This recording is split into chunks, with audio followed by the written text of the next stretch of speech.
This month we run through Jagex's past history of beta content, what the EOC beta meant for RuneScape, RuneScape Test Servers, in-house player testing, and the mining and smithing beta 7. And does building a better beta start with better feedback?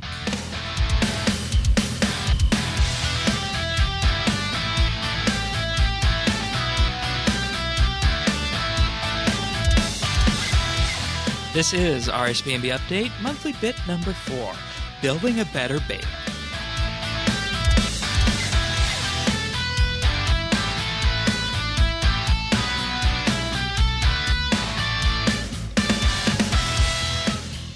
Hello everybody and welcome to the monthly bit for the month of October. This month we're here with Tanis, as you've been here for the last few months. You only missed the first one, so you're on a pretty good track record. Yeah, I love the monthly bit. You know, we get to get in there and kind of get our hands dirty, and it's a lot of fun. So, unfortunately I missed the first one, but, you know, it's family obligations. So. And also joining us for this one is Sirion.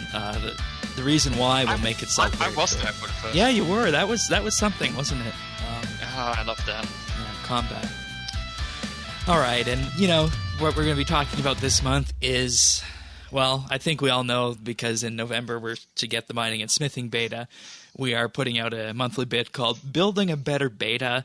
And what we want to do with this is we want to basically look at past beta launches and, you know, just compare how they went. I think we can all agree that it was a checkered past in regards to whether or not the betas were successful. And, you know, this goes all the way back to the first beta, which was RS2. Others were, of course, RSHD in 08, EOC in 2012. We all know how that one went. HTML. There was problems with that one? Yeah. HTML5, RuneScape 3, and of course mobile, which some of us have in our hands available. I wouldn't know anything about that. Yeah. I've been shut out. Yeah, we're on iOS. So we're still waiting. Yeah. But there's the whole weekly bite about that a couple of weeks back. You can watch youtube.com/RSBANDB. And, you know, I think most of these betas were carried out to gain community support. And I think one of the questions we're wanting to ask today and answer is what should the goal be of a beta, both for Jagex and the player base at the end of the day? And how can the beta process be improved? And what can players offer up? What can Jagex offer up? And how can we meet in the middle and come out to a point where the game benefits, and in general, I think when the game benefits, that's good for everyone involved. So that's what we're aiming to do here, and we kind of want to get this on record before the mining and smithing beta drops, because, you know, I think that's going to be a pivotal beta. Do you guys agree that the mining smithing beta is going to be pivotal? Yeah, I think it's a pivotal update of the entire year. At this point, yeah, it's going to be the first update of 2019, assuming everything. I mean, it has been under development like for 3 years now. We've seen. I mean, the business update was completely open, but this as well. Like all the design docs are out there. We have seen betas before. You know, I think this is one of those pieces of content that has truly been built together with the community, in a good way, not in a Rune Labs way. Yeah, and I think we'll take some credit for it, asking questions regarding the armors and whatnot, and providing feedback to the live streams, and I think that was all very valuable along the way. And, you know, that's good. We'll get to the mining and smithing beta and what you can do as players to improve that beta.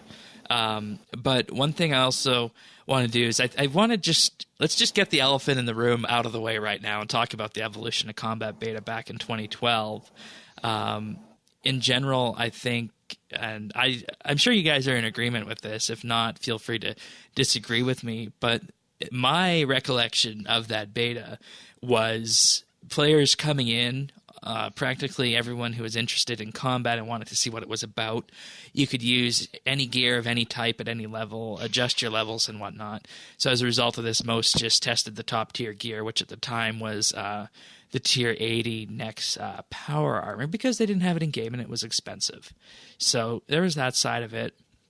There was also ultimately opposition to change in the combat system because many people felt that moving away from just the click and wait RuneScape 2 combat system was not part of the game, and as a result of this, there was just so much noise around that I felt that looking at the official channels at the time, most of the constructive feedback was ultimately drowned out.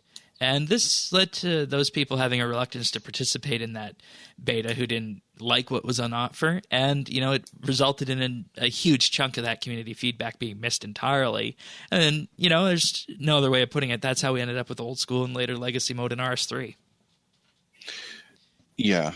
Well, and I also think that there was a significant portion of the community that couldn't imagine the change that was coming with combat. They just couldn't imagine what was actually going to happen and didn't even participate. So when it did happen, they were like hit by a ton of bricks. They're like, oh my God. By then it's too late. You don't have a beta. You've got an update. So I think there was, like, to move forward on that, I didn't think players really understood why a change in the combat system was necessary. I think that wasn't explained very well at the time. I think that communication could probably have been better. Like, even looking back at it, I know there were problems with the combat system. Like, it was basically meleescape. It was really outdated, and compared to any other games, just not interesting.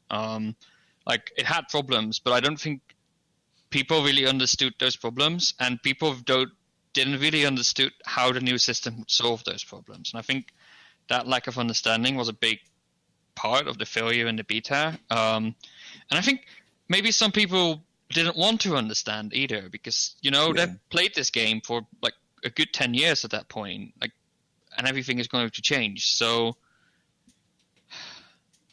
yeah, And this led to one of the greatest mottos, I think, of the podcast, and it appeared somewhat before then, and that's, ultimately the more things change, the more they stay the same. And, you can say people might have left because of EOC. I know people that did. People have come back because of EOC with Revolution and Legacy and whatnot. But in general, I think the community bore the brunt of that. Okay, though, I mean, we're heading off into a different direction here. If you can define okay as having the community split into RS3 and old school, I don't know if that split was inevitable at the time. And do you think we're putting too much emphasis on EOC as an inflection point to cause that change to split the community? I mean, I think the beta should have been used as a catalyzer in the civilization. I think in the end, the actual EOC update felt sort of rushed through. Like the EOC, it was 6 months from announced to release. Yeah, and that's a long time. Like that's a very, very long time. That's crazy. No, the beta wasn't 6 months. No, they announced it in May and they launched it in November of the same year. Yeah, I was about to say, like, the beta was really short. Yeah. It takes them longer to do a quest. Yeah. Like, wow. It's that's sort of the thing, and I think the EOC beta, like, they should have brought out the proof of concept, like, definitely, and I think they should have talked to the community, like, hey, is this what you're looking for? And when mining and smithing was first announced, most of that first design has been scrapped, right? Like, they had to redo a bunch of stuff, and I think EOC since has gone through a lot of iterations, and I don't think that people necessarily. I don't think people necessarily left at the exact idea of EOC. I think they left because the final system that was created was not a system. Like, the beta felt a bit like a sham. It felt too short. There was not really a lot of time to integrate it. It felt like this update had to be out before the end of the year because, I don't know, they promised it or something. And I think people sort of like, here's a beta. They saw they didn't like it, and Jagex is like, yeah, we're going to release this next month. At that point, you start putting the beta in a whole different light, right? It's no longer about feedback. And yeah, it's about a timeline and ensuring you get there. And I have the same worry about the mining and smithing rework, right? I mean, I've played it, and it looks pretty good to me. But they're going to release the beta in November, and they're going to release it early next year. They've set that. Yeah, the goal is the first update of January, so we'll have to wait and see on that. But on the other hand, what if the beta turns out to have big problems? And that's why we're here today. What can be done to prevent another EOC beta? I have a question on this. With the EOC beta, should there have not been a beta test until the beta was deemed feature complete, or it was 80% done? No, it should have been earlier. Yeah, okay. It should have been earlier, like they did with the first mining and smithing. So at proof of concept stage, then. Yeah. Yeah. And they should have talked to the community about it. Is this what you want? And maybe the community would have said no, but it's a conversation at that point you have with the community. And I think that was there was no communication really during the EOC beta phase. No, that didn't exist then. And when you think about it, look, there are good and bad things about this, but we are in an era of polling now, and the mining and smithing update had been polled several times, and they did trash the first iteration of it because of the feedback that came from polling. That didn't exist back with EOC. I'm guessing if it had, things would have turned out quite different. Mm-hmm. And we don't want to poll everything. Polling's not always good, but in this circumstance, I think it's probably the right approach. And I think to come back to your original question, Shane, that if this was polled properly, if everybody had felt heard in this conversation, there wouldn't have been the continuous cry for legacy mode. Yeah. We wouldn't have had legacy mode in RS3. Old school might have split off anyway. I think there are more concerns than EOC. But that's a topic for another day. That's a topic for another show. But I think legacy mode would potentially not have existed. Revolution could have came in from the beginning. Exactly. I think we would have gotten a better, well-rounded system from the start. I think we would have been in a very different position these days. Mm-hmm. Do you think any kind of NDA-based testing of EOC would have helped? I don't think that back in the day you had these big... I mean, you need to talk to a representative cross-section of your audience, and I don't think you probably couldn't do that with...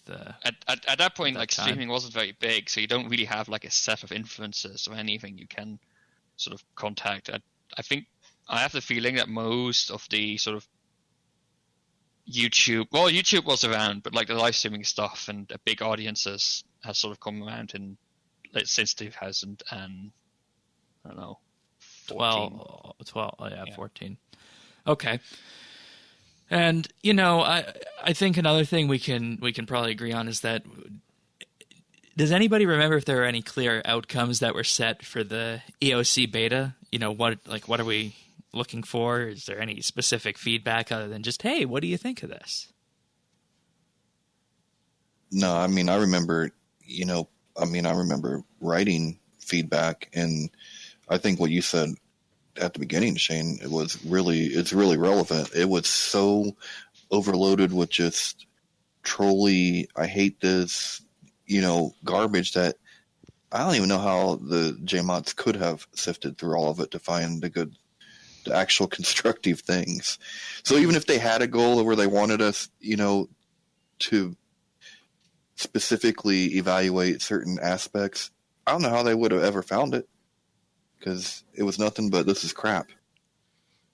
I don't think I ever sent any feedback in the first place, purely because I had the feeling that everybody has access. There's so many people. My feedback is not going to be significant in the grand picture anyway. Yeah, there's too much noise.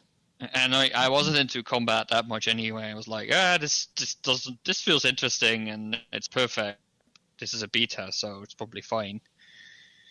And then the eventual release was pretty much the same as the beta, and that was not what I expected. But oops. I think that is another expectation, right? They didn't really set an expectation of how far along the beta was.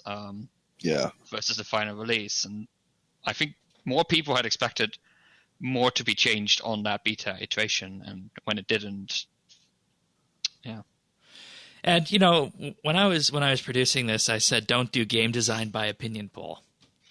You think they should have had some polls along the way, or? I think this is a really subtle one. I don't think you should do game design by poll, but there are great questions that might need to be asked from players. Sometimes, like, Jagex made the decision that EOC was needed, right? If you had polled, I think EOC might not have won out in a poll at that point in time. But like, hard to predict that. We can't go back and read tea leaves on that. Right. But if that had happened, then at the same time, that wouldn't necessarily mean the community would never be there. It just means they weren't ready for it then. And we know, I mean, there's change of version, right? Like, there's going to be a lot of that. But see, I feel like you shouldn't get your ideas from polling. Like, the things that you want to do in the game shouldn't come from polls. But if you have something that's going to overhaul a significant portion of the game, that's when you want to poll it. Waterfall fishing. Well, I'm just saying, don't poll me on whether we get invention or pref. Make that decision. But once that's in place, you might want to poll everyone if you're going to say, hey, this city, yeah, it's going to be the best of everything. You're never going to want to leave. I want to poll on that one because that's changing a. That's another thing we could have had. We could have had a beta about, though we did have design documents on that. Yeah. But on the other hand, things like they also polled. I mean, maybe not the best example, but they polled for like the skills of the clans, right? You're right. I thought that was okay. I mean, they could have probably done. They probably should have chosen at that point which skills really had like gaps and needed updating. But did you imagine what fire making would have looked like if they put it in there? I would have loved it, but what would they even done? Like, I mean, other than waterfall, everything seemed very thematic. It didn't seem out of place. It seemed like it went right in long lines of what the clans were known for. Yeah, but even then, like, they sort of like the Hefen clan, for example, is prayer and agility, and those were pulled, right? It's a bit of a weird combination, and it was pulled. Same with Herblore and Dungeoneering. So that is true. Those two are very strange. I never really thought about that. Because they were pulled. That is true. But like game decision, I think you can use polls to check if you're on the right path, but you should use it as a verification device, not the initial sort of game design decisions. Those should be made by professional game designers. That's what we're paying for. Yeah, I would agree with that. No. And, that's why I think we were so critical of Rune Labs when that came around. I knew that was going to be a shit show. Yeah. Now, back to the EOC beta, I don't remember any dedicated feedback channels that were private, like a forum post where you could post and you wouldn't have your feedback seen by others, or a survey that you could send in that would be private to just you and Jagex. I don't remember anything like that. I think that would have helped as well. Yeah, no, I remember if you said something good about it, you had 20 people and not trying to annihilate you on the forums. It was nasty. It's brutal. And they have started doing dedicated feedback, and I don't know if they're still doing it, but for a while earlier this year, there were confidential feedback sections on the forums for the updates where you could post, and when you would do that, your post would go in and it would be hidden, and only the JMods would be able to see it. And that's something I think they could probably have done with this, but I mean, obviously, at the time, it didn't deem as that was going to be needed. But, anyways, I think in general, Jagex might have just overstated how much people would like it. I think they hadn't. Like I think they expected to change the version, but I think they underestimated the sheer amount of it that happened during that beta period.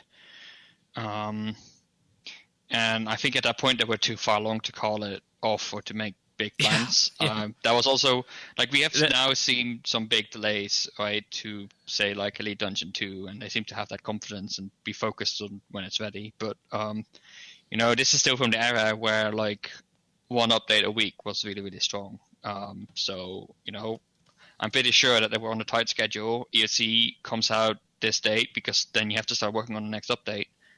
And I think that's sort of the circumstances under which the ESC beta happened, and I think they learned from it. So I haven't seen quite something as disastrous ever since, in my opinion. I'll agree with that. Yeah. I'll agree with that. Now, the next part of this gets interesting, and this is where we're going to go into a little bit of theoretical before we get to the mining and smithing beta, because we all hold up the EOC beta as something that was massively impactful to the game. It could have been carried out better and had huge ramifications for the community. And the questions that I bring up on here, and this has been always bouncing around in the back of my head, and I think I answered this in producing it, but we'll see after discussion, and then that's the idea of a RuneScape test server. Should there be some kind of constant beta server running where Ninja fixes patch notes and other bug fixes are pushed a week or a few days in advance of their release, just to ensure that, nothing's going to be overly broken? And obviously you can't do this with larger updates, like the Farm, Elite Dungeon, Solak, or Skills, because you would need to do those on a case by case, because you don't want to reveal the magic before it's gone, so to speak. So. But aren't those larger updates? They're updates that would benefit most from that testing service. They definitely like are. Ninja. I mean, great that we can test Ninja fixes, but I don't know what the purpose of that would be after limiting. Like the only feedback that would come out of the Ninja fix is like, hey, you added this right-click option to this NPC, but you forgot this one. And that's not very meaningful. That's something you can fix post-release anyway, right? Like whether you get that feedback 2 days before, 2 days after the release, there's no big consequences of that. And would the community and would Jagex be comfortable with having, for example, Solak come out a week before in a beta server? No, I don't think so. And I think we shouldn't want this because it's important that these updates are tested and sort of community vetted. But if everybody knows what Solak is going to be, to be honest, they release a lot of details about updates before the update, but I think Player and Forum was a pretty well kept secret, right? We knew it was coming. Yeah, we knew roughly what it was going to work like, but the whole update dropped out of surprise. And if there was a beta a week before release for the Player Don't Farm, that week would have been used by people to spend all their money, because it's a test account anyway, on figuring out the optimal training methods. Yeah. And then on release, all the comp players would have used that optimal training methods to get it. You lose that period of people figuring out what the best way is. The time where people spend on the thing experimenting, on the spot, you lose that. And that's a huge drawback to the game. Testing is a large advantage, but there are going to be people that are going to use this to just test it. Same with Solak, right? People can just learn Solak during that week with no penalties to their inventory, and then when it comes out, they can start raking in the drops. That's you'd have to make special versions of the content, and I don't know. You can learn Solak during that test week, and what if the pool of players? What if the pool of players was limited, and the people who were in this pool had to do an NDA? That's kind of what I was thinking. It kind of goes back to something Sirion was talking about in pre-show. I think that would make a lot of sense, and I don't see why they don't do that when. I don't understand why they bring people to Cambridge and and do it that way and play test well, we'll there. Get to in-house testing soon, but well, right, but I mean, it's an online game. There's so many servers that you could take one of them, force some more people, to interact with each other, and use that as a test server and do the NDA stuff, and no one would even know. Like, no one would even know about that. Like, no one would know, like, what the best technique is for select or whatever, And I think, so this is the funny thing, right? We talked about the EOC beta and how it was spoiled by a large group of people that were just going, oh, I don't like change and shit. And then we talk about this large update server. That idea is spoiled because there will be players sort of making use of it. But if you can select the players to be a vetted group of people that actually care about testing the content, and let them sign an NDA. I'm not a big fan of NDAs, but like, let them sign it if it's necessary for your business case. Like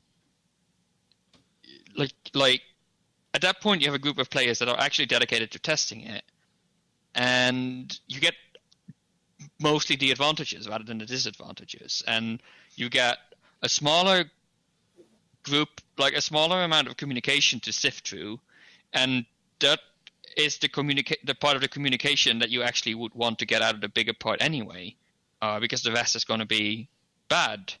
I think the only challenge here is, how do you find these players? Well, I don't think it's that difficult.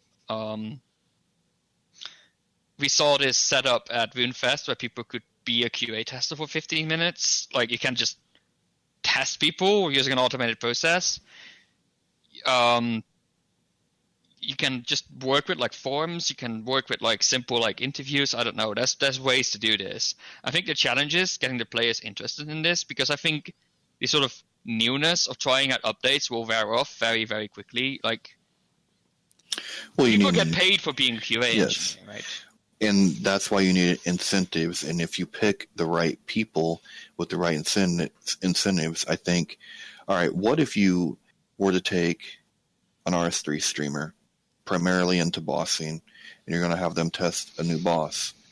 They're going to get it a couple weeks before what the release date is supposed to be. But as a reward for doing that playtesting, we're going to let you stream 2 hours or 3 hours before launch.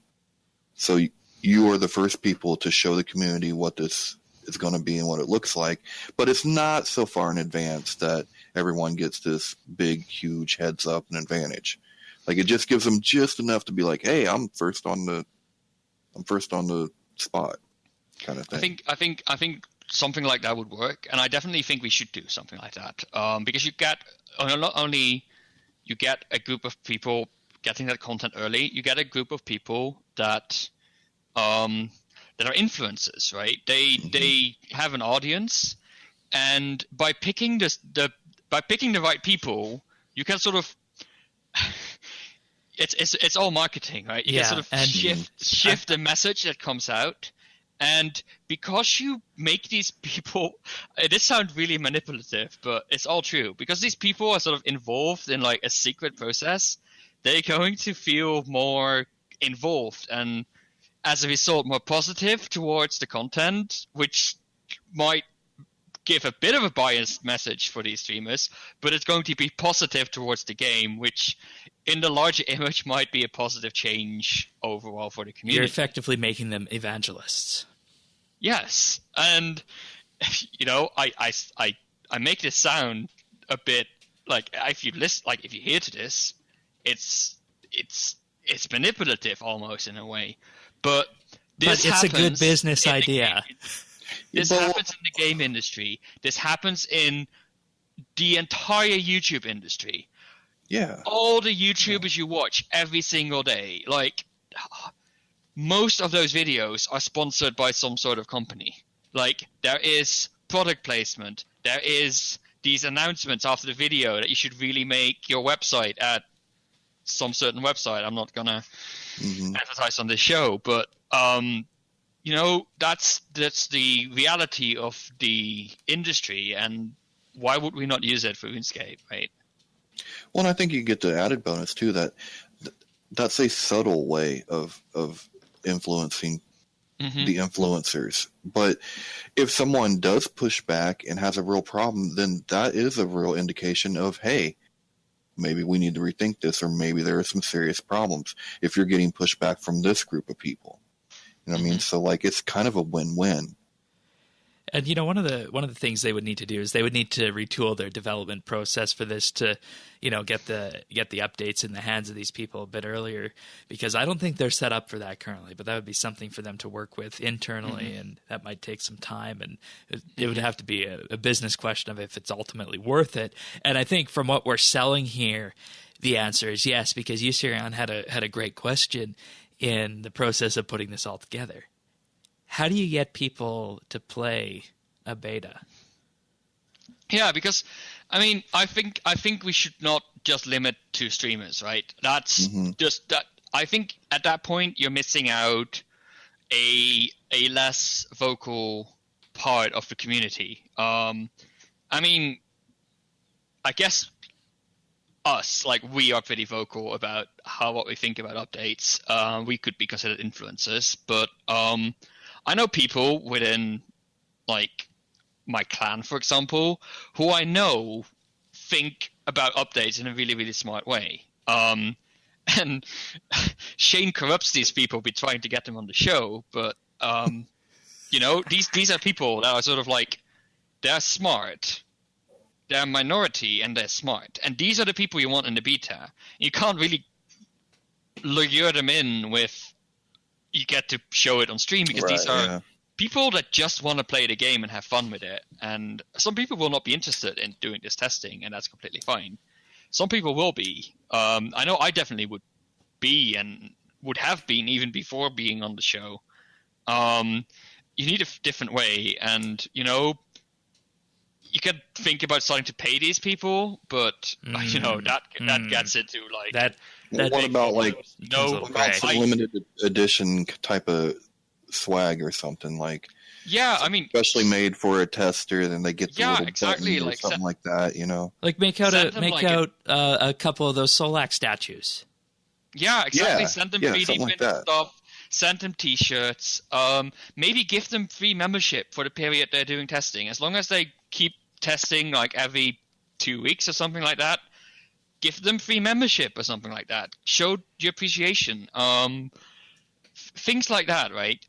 There's plenty of ways you can sort of reward them. You just need to get the right message out and get the right sort of get on the right point of reward where they can be convinced, but also not to a point where you're bribing them, right? You don't want to just give these people lots of stuff and, hey, say good stuff about us. What about the EOC Mad Scientist outfit? Who gives a damn? I don't even know where you. That. Yeah, you got that for testing a certain amount of time on the EOC beta. Really? Yep. Who like pets, outfits? We get new ones every week. Nobody cares at this point. Like I truly don't think that's going to win the right people over. There might be people who would be won over by that, but I don't think that's the people you want in your testing program. No. Let's see. The beta scientist outfit was awarded to any member who attended at least 4 of the 8 combat beta weekends. And to be eligible, a player must have logged into a beta world between 4 p.m. Friday and 10 a.m. Monday and participated in that weekend's event. So you just have to basically log in. So that it was really nothing, that outfit, on the look of it. And at that point, you're not like, at that point the incentive is not to, like, you're not incentivized to go and test and give good feedback. No, you're incentivized to log in. And sure, if you're logged in, you're going to check out the content probably, but it feels like a bad proxy towards rewarding the people that really matter toward the content.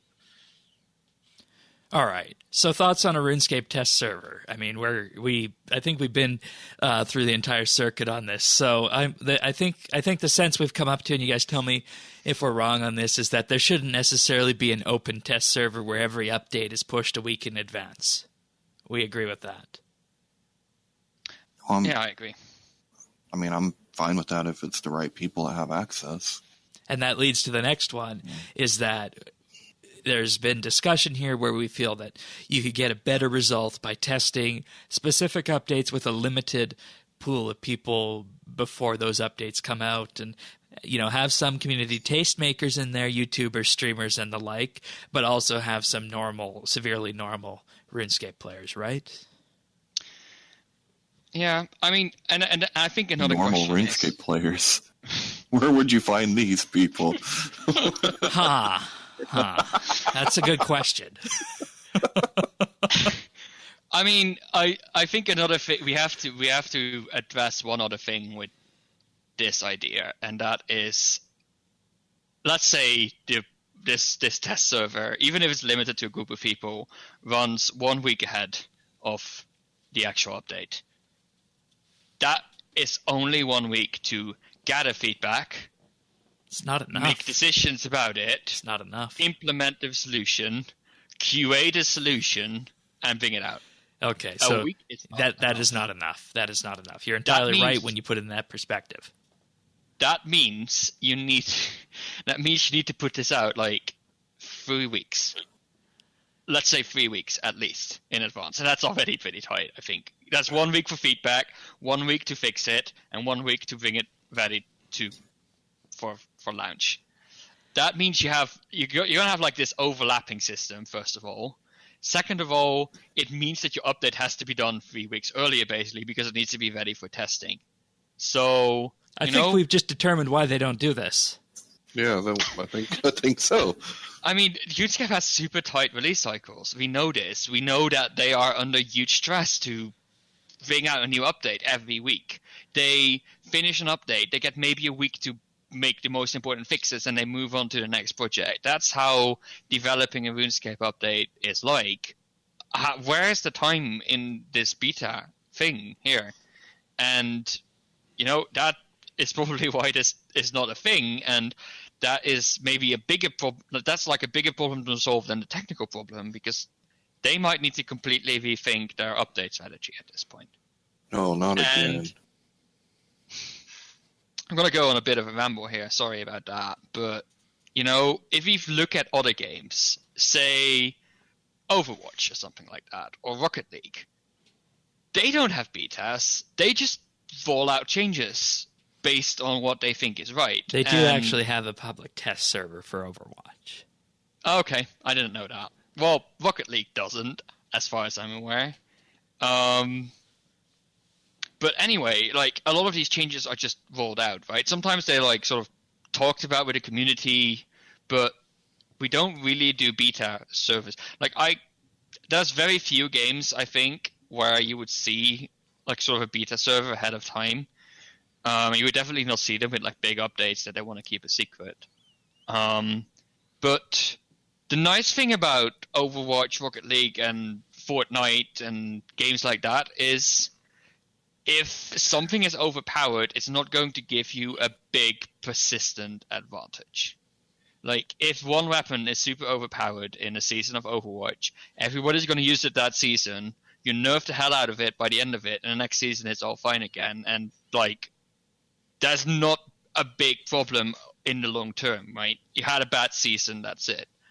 RuneScape doesn't really work that way. It's persistent. And that is the same reason why the test server can't be your normal character, right? If there is a big balancing bug and suddenly you can get runecrafting experience at twice the rate, you can make use of that while it's there, get a massive advantage, and Jagex can't take away this runecrafting experience because it's persistent. There's no reset mechanism that all these other games have. So you remember that actually happened with Dungeoneering, right? Yes, I am very aware that this actually happened with Dungeoneering. And it's one of the examples of why, my suggestion for games would be just bring out the content and like everything is beta, right? The whole server is beta, everything is test. I mean, Gmail was beta until like a few years ago, and everybody used that. Yeah. So, just bring it out under a beta label and have people give a go at it. But you can't do that in a game like RuneScape where everything is persistent, and I think that is an important complexity that we need to call out here to understand why we can't just give people access to content, because that would be the best way of testing it, right? Just instead of making this expectation that content is perfect as it comes out, just like, hey, here's a new bunch of stuff, let us know if you like it. And that would be a whole different content, like, sort of attitude, and it would work, I think, because you can sort of work on things over a longer time and really involve the community while they get fixes every week. And that's what's happening with RuneScape Mobile, right? They just, here's the thing, have a go at it. And you can't really get big advantages through mobile at this point. If anything, it's a disadvantage. So, So, are we looking at? Basically, are we saying that the reason we don't have good betas is it's way too late in the process, and that the only viable beta for RuneScape would be at the proof of concept stage. After that, it's kind of meaningless. Yeah, I think so. And again, I think, the only real way I see in the RuneScape process is to just release the content on the main server, but that has its own problems. You can't just release things. So, I think the complexity around betas in RuneScape is multiple reasons are causing that. So basically what we've done is we've identified that, hey, this would be a really good idea, and Jagex could potentially get a lot of good feedback from this. But at the end of the day, there's structural reasons why it can't be done. And the way it would need to be done is you would just need to release everything like that out as if it was Overwatch, for example, except you can't do that with RS because there's too many other negative side effects. Okay. So we effectively took us around the block then and answered our own questions there. Good. No, we just showed everybody what it's like to be in a development meeting at Jagex as one of the scrums thinking this through. And to be fair, we have no idea if that's how it actually is. We're inferring a lot here, but I think if we asked this to someone, they would probably say, "Yeah, you're on the right track." Mm-hmm. So. This is not just a problem with RuneScape, I would say. I think this is there's always a wider industry standard here that's sort of at play, right? Like I work in tech and we struggle sometimes with getting like the right feedback for our customers before launch. So, I don't think it's a unique problem to RuneScape. I just think they have some circumstances like their weekly rollout schedule that make the challenges in solving this very unique. All right. Fair enough. Anything else on the test server before we move on to what Jagex is actually doing for testing these days? I think I rambled enough. Okay. And that is, of course, in-house player testing. And, I think I showed both of you this. If not, I just showed you, Sirion. Back in August, they put out a forum post asking for people who might want to play test updates. You would need to make your own way to Cambridge, and they had a series of dates running August through October of 2018, and numerous waves of players came in and became Jagex playtesters at Jagex HQ. Anyone could apply for it. You were then notified via your in-game inbox if you were selected. You had to sign an NDA for this. We don't know what updates were tested. And it was also said at the time prior to release of Solak, they actually did this for that boss as well.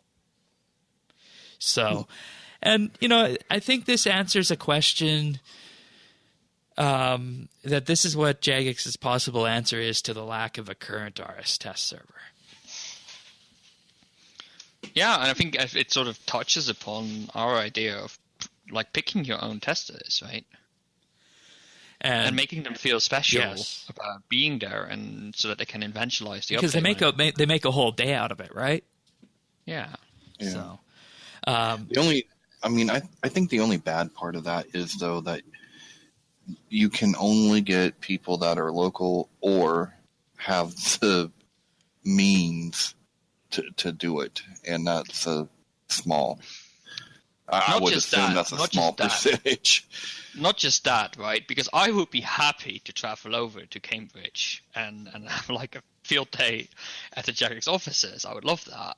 And for me, it's within reasonable limits. Like I can take a train to Cambridge. It would take me like an hour to get to, but that's minimal compared to some other people. The problem is, like, this is on weekdays. I would have to take a day of work, and that's not easy, right? I have a full-time job. I can just not show up to go play test a game at the Jagex office.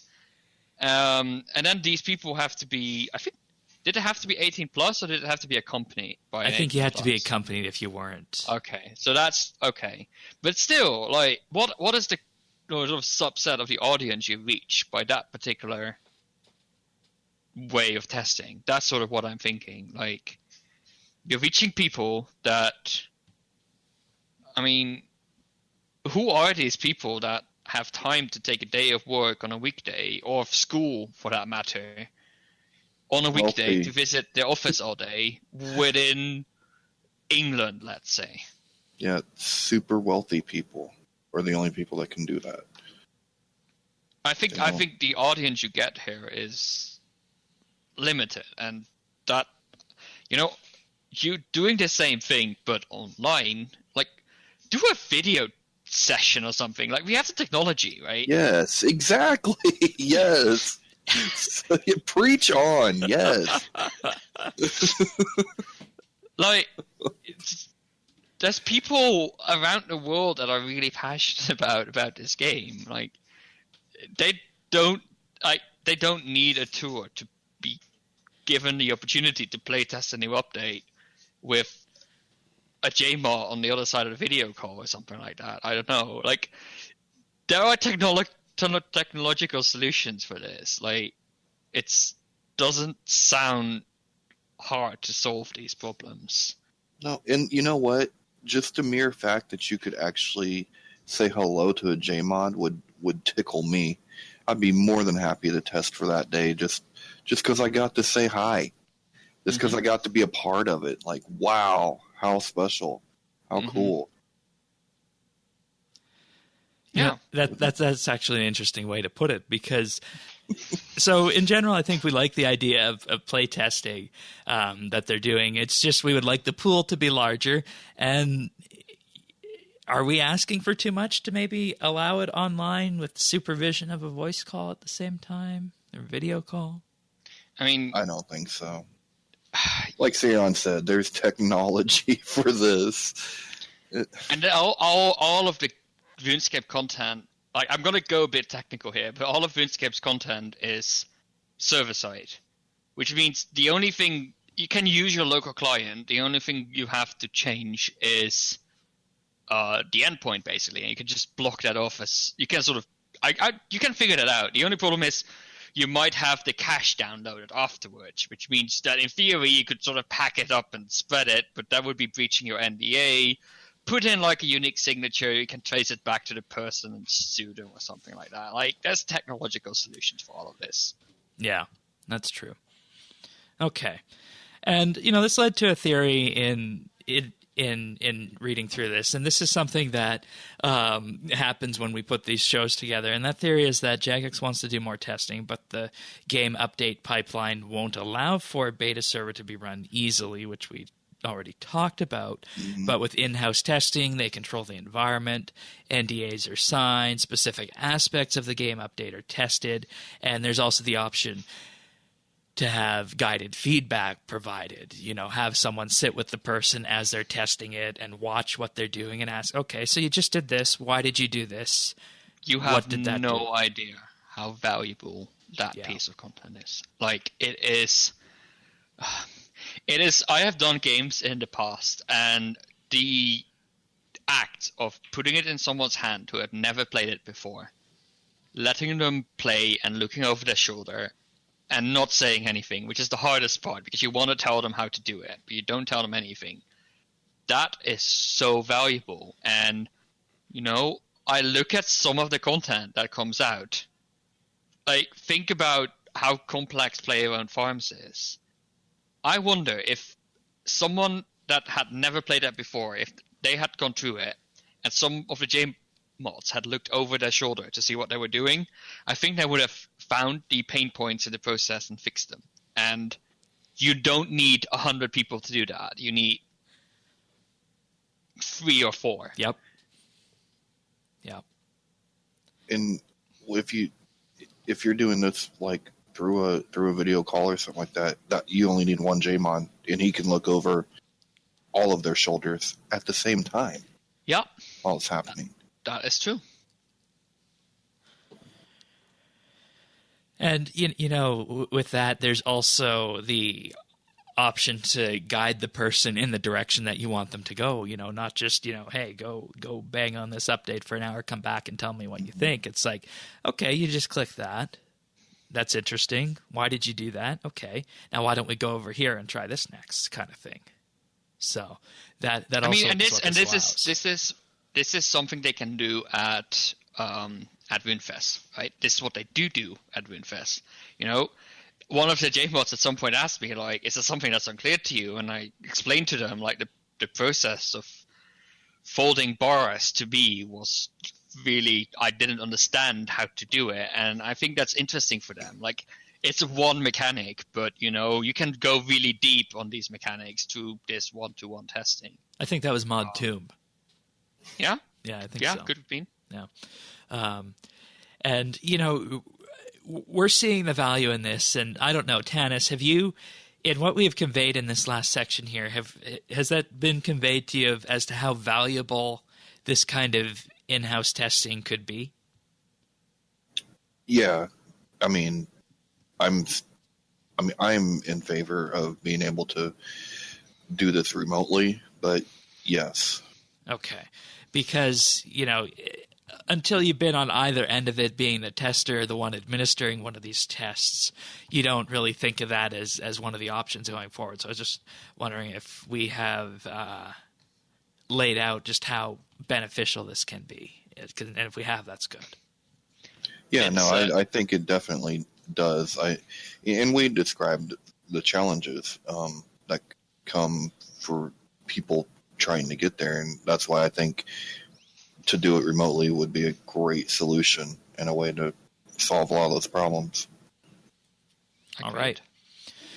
Well, that brings us to the mining and smithing beta, and, you know, as we mentioned earlier this year, we had the prototype beta where we basically tested the flow of the playthrough for it, you know, how the new skills are going to work, and looked at how all the raw materials and whatnot are going to interact. And what we effectively played was the prototype of this beta. It was on a beta square, severely limited and whatnot. At RuneFest, we played the full mining and smithing beta rework just a little bit. We're going to play more of that in November when that releases publicly. So based on what we have here, I have a couple ideas of where things can go for the mining and smithing beta to make it successful. You know, feel free to jump in at any point with any of these on here. And that is number one, first and foremost, to play the beta as you would with your actual in-game account. Don't focus on, I'm going to max out, you know, mining and smithing if you're not. Try it how you're at currently. And then after you do that, then sure, you know, min your character, max your character and whatnot, and then set it appropriately for that. The next one is to report bugs through official channels, and I underscore official channels there because that is something that needs to happen rather than, you know, there being complaint posts made, you know, where on the internet. And with that, if you do have a complaint, you need to bring that feedback through in an orderly manner through these official channels. You can't have a screaming mob trying to fix the update as it moves forward. And, you know, realize that the style of the rework that we're looking at here is effectively locked. We're not going to see any major design changes. I think we can all agree on that, right? Yeah, I wouldn't think so. That feedback should have gone in at the prototype. Yes, and I think everybody did, hopefully. And with that, focus on the bugs, the value of items in your bank, because they said, they're going to be changing things in your bank, handing out items and whatnot that are going to have their values retooled and the like. So focus on that. Focus on the user interface, how easy it is to get started with it, the polishing of the beta and the like. And, go ahead. We saw this at RuneFest, right? And this, I think this is a great example of a beta and expectations. Models were not finished yet. Interfaces were not finished yet. Like, there's still a lot of work to be done on this update, but the framework is there. The basic stuff is there. They're going to be testing, they're going to be testing, the details and does it all make sense? But, yeah, the playstyle of the rework is locked in. I think that's a really important thing to note here, especially if you're like, hey, I didn't like this back in the prototype phase. It's still here. Why is it still here? You were outvoted, basically. That's the that's going to be the answer here. So, deal with it and focus on making this update as good as possible, focusing on the smaller details. And Sirion with the truth. Yeah, that's true. The old truth burger right there. People aren't going to like hearing that, but that's the truth. And, with that, I have to say you need to, as a beta tester for this, you need to evangelize the good to Jagex first and foremost, but also your friends if you have the ability to influence like that, because you're in a phase here where we're trying to make this update work. Because what is effectively happening here is there are two of the original skills being re-released come January, and there are going to be people who aren't going to like it. And if you have the ability to influence people, over it. That's no, but that sounds mean, but I get over it, right? These skills are changing. We've known that for 3 years. We've known how it's going to be changing. Jagex has been talking to a lot of players. All the design docs are public. They have listened to player feedback because I've known the feedback that the community has given, and I've known the changes that they have made based on that. This is this is an update that to me is a golden standard of how you design updates with the help of the community. If at this point you still don't like it, get over it. Either you weren't involved in the discussions and didn't let your opinion know in a good way at the time that it mattered, or sorry, you're part of the minority that doesn't like this. That's life. So let's all be civilized in this beta, and that's my next point. Bring the bad points to Jagex, but bring it civilly. Yeah, exactly. Just play the update and accept the basic, accept the framework for what it is, and focus on how can we make this better for everyone. There are people that really like dungeoneering, there are people that hate dungeoneering. There will be people that really like the new mining and smithing, and there will be people that hate it. Let's at least try to make it the least painful for everybody in the game by just providing feedback. And if you don't like someone, don't yell that you don't like it. Why do you not like that? Yeah, and if you don't like it, when the beta comes out, send a question to the podcast. We'll help you bring that to the right people in a civil manner. I think we can do that. I think so. Kind of what we do. And Sirion, I don't normally like to put you on the spot, but I need to do that in this case. You said that this, in your view, is a model of how the design process and the community engagement process for RuneScape should go. For big updates like this, okay. Yes. Yeah, for big updates like this, okay. This is what Fifth Dinner should have been. This is what Invention should have been. This is what Mining and Smithing should have been. This is maybe what Menethos should have been. Oh God, you're just dumping the salt in the wound. All of it.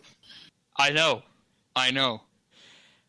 Now, what happens if the update comes out, it's buggy, there's too much negative press, about it, and in general, the general sense is that the player base doesn't like it once it arrives. Shane, I'm a pessimist, and I'm going to tell you it won't. Okay. Because, I mean, the version we played at RuneFest was pretty stable. It's not going to get much worse. There has been so much interaction with players about this. People are generally positive. There is 2 whole months to fix any problems in the beta. The timeline seems okay to me.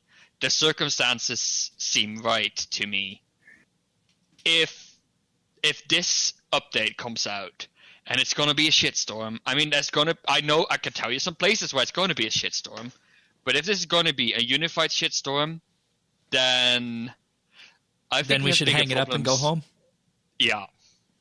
A unified shitstorm. We have a unified shitstorm across all platforms. At that point, I think we're going to have to think about some bigger questions than mining and smithing rework. And I think if that was going to happen, it would have happened back in February. I think the potential issues we could be running into this time around, and I want to caution the community on this, is like, don't let this be like just about the balancing, because they're going to get that dialed in. And even if that goes on into the update while it's live, and they have to tweak, nerf this, buff that, that's kind of natural, right? Like, that's not real. Like, balancing isn't really the purpose of doing a beta, is it?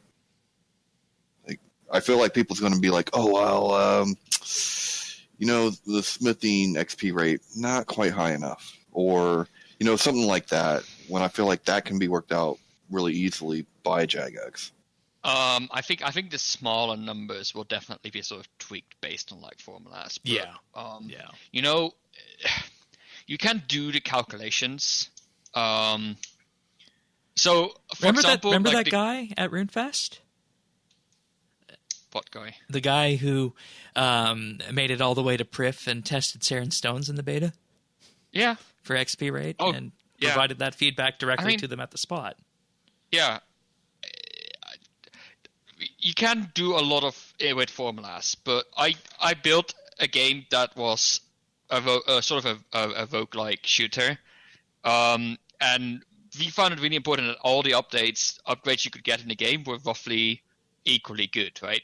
Math doesn't solve everything. Like, you can't just, it doesn't work that way. You can't just calculate your way to it.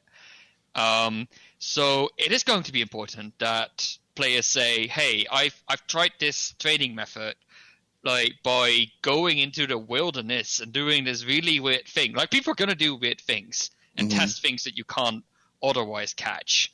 And, that might expose things that otherwise would have remained hidden. And, there's also a lot of intuition involved in balancing. This sounds really weird, but you can do the math. But sometimes the math doesn't strike with your intuition, and 90% of the time, going with your intuition is the better. You got to feel it in your bones.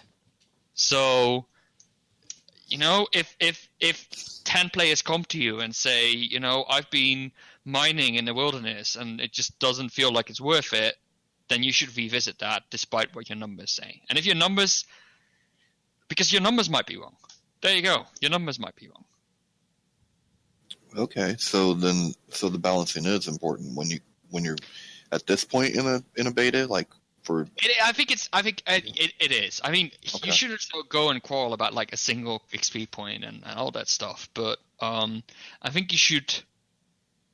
They're having to sort of migrate all the skill mechanics from old to new, so. I think it is important that, like, if you feel that a piece of content is no longer worth doing, I feel you should bring that up. If you feel that content is too overpowered, I think you should bring that up. If, in your opinion, you think 7 stone should be faster, don't bother. So basically, then, a good way of summing that up is if you feel that, hey, I'd like this to be faster, perhaps it doesn't necessarily fit in the game design that it should be faster, but I just feel it's faster, then that's probably not something you should bring up then, right? No, exactly. I mean, it's more like this is a gray area, right?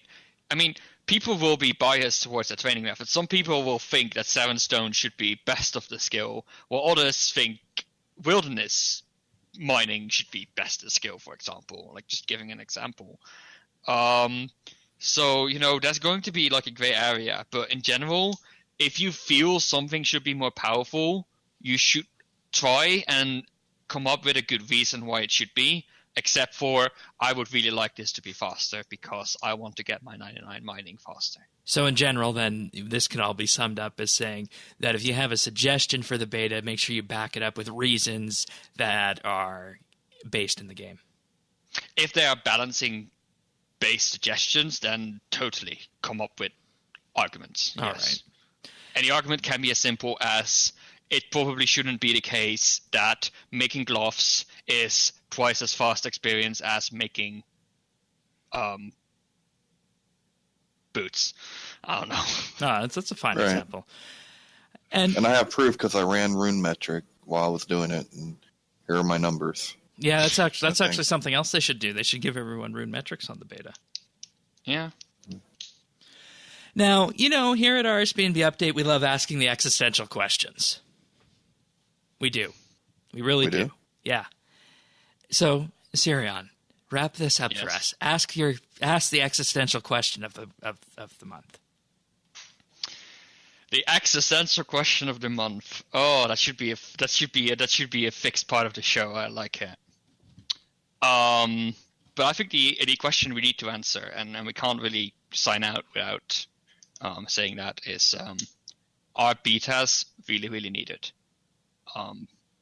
Like we said, a lot of other games don't have them. Other MMOs that are very successful, like Guild Wars 2, World of Warcraft, don't have betas. We talked about Overwatch, Rocket League.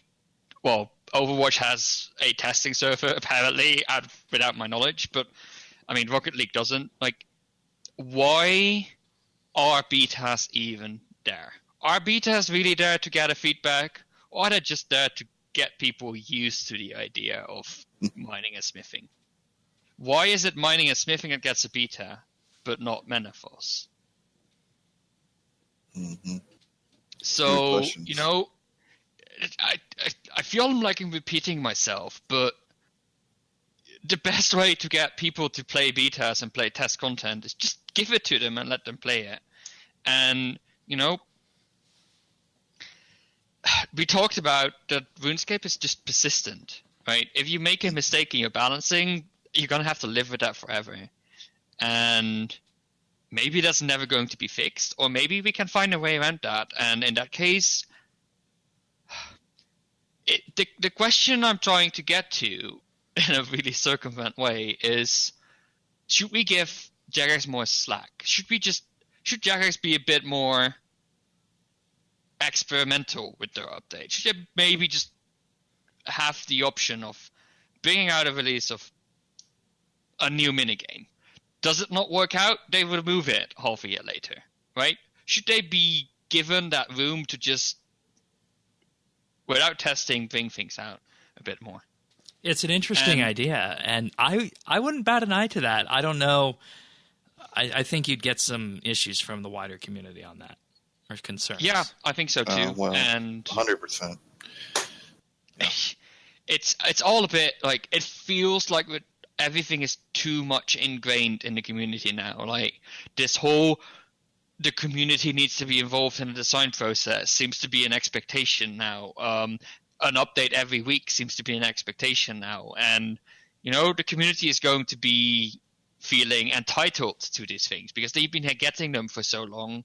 They feel they have the right that they keep getting those. And if they don't, they feel wronged. So, we might be beyond the point of no return here. Does that mean that all the discussion we had today isn't relevant? I think no. I think we need to also look forward to quotes open undisclosed MMO quotes.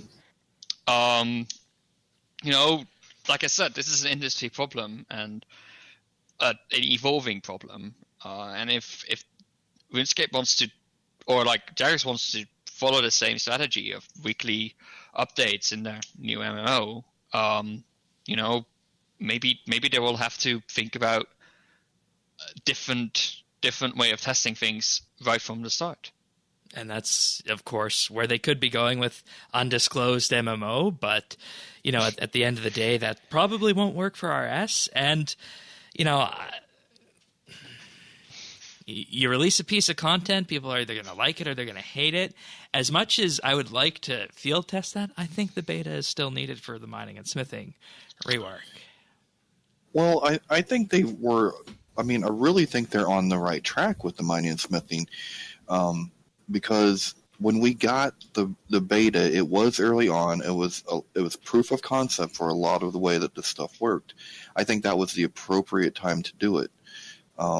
This time, it's fine. We knew there was going to be a second beta coming up, which will cover the whole world.